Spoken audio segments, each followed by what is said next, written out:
everyone, in this video today we're going to be talking about heating your vampire crab paludarium. So there's three main types of heaters.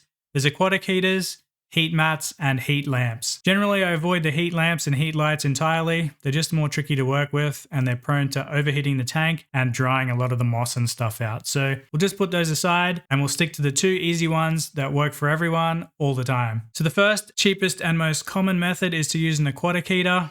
These are just simple, straightforward aquarium heaters. You can get them anywhere for really cheap and they come in a ton of different sizes. The only problem with these is that they're a little bit ugly to place. They also come with really short cords, which sometimes requires you to use an extension. Other than that, they work really well and you can use them in just about any size tank. Though I do find finding a nice nano one that's small enough to use in a 5 or 10 gallon tank can be tricky. So I generally prefer to use a heat mat, but we'll cover those in a second. So the other thing with the aquarium heaters is that you need to make sure they're always fully submerged. So you do need to have a depth of water that's going to accommodate the entire heater.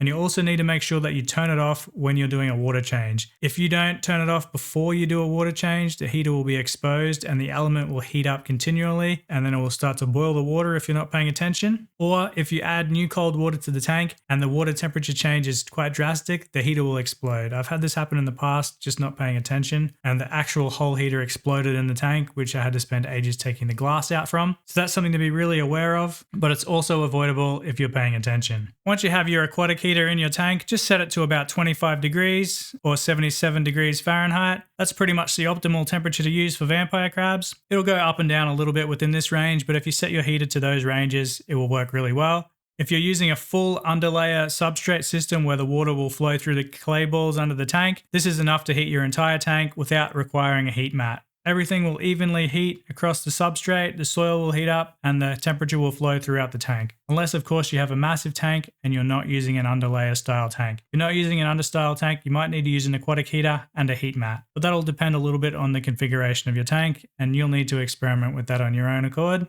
Aquatic heaters are really good, really efficient. They're just a little bit tricky to hide and can be a little bit ugly and unsightful. Now, moving on to heat mats, and this is my preferred method to use for heating my vampire crab tanks because you can use them for all different sizes, right down from 5 gallons all the way up to 20 gallons plus. You just need to choose the right size for your tank. So you don't need something that's going to fill the entire back or the side. You just need something small enough to cover at least a quarter, maybe half the side of one tank, and that will be plenty. So the main thing with heat mats is to not place them underneath the tank. When you purchase the mat, it will tell you exactly what you can and can't do with it, but the majority of them will say don't place it underneath the tank. This is because it won't be able to breathe and it will cause issues with temperature and become a fire hazard potentially. And it also has a chance to crack the glass in some extreme cases. Heat mats are also really easy to hide, so you can place it on the side of your tank or at the back and it will be completely out of sight. You can hide the cord and cables and you won't even know it's there. They're also really easy to use to get the temperature exactly how you want it. So depending on the brand you buy, they'll usually come with a little dial. Some of them will have specific temperature settings on the dial, but if you go really cheap, they'll just have a dial which will start really low and then go quite high. So the trick to using these is to set a little thermometer inside your tank, find the dial, just turn it on, and then slowly over a few hours, just increase the temperature on the dial until you see the thermometer in your tank reach the temperature you want. With mine, I generally like to keep them between 24 and 26 degrees. 25 is usually where you want to sit.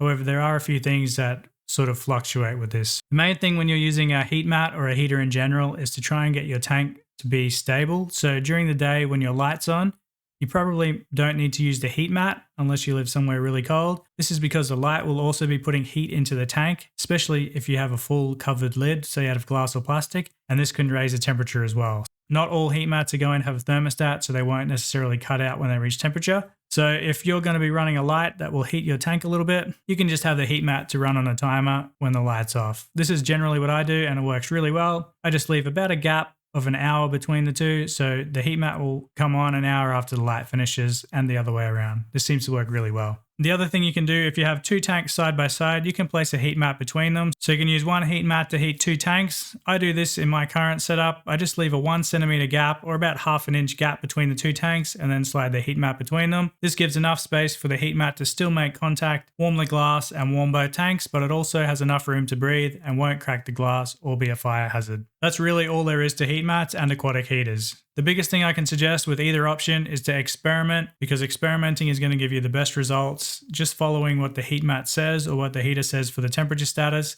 isn't going to always be accurate because your environment, outside temperature, the lid you're using, everything else is going to play a role in getting you the right temperature. Anyway, that pretty much wraps up this guide. If you found it useful, as always, don't forget to like and subscribe. And if you have any questions, just drop them in the comments and I'll get back to you pretty quickly. Cheers, everyone. See you in the next one.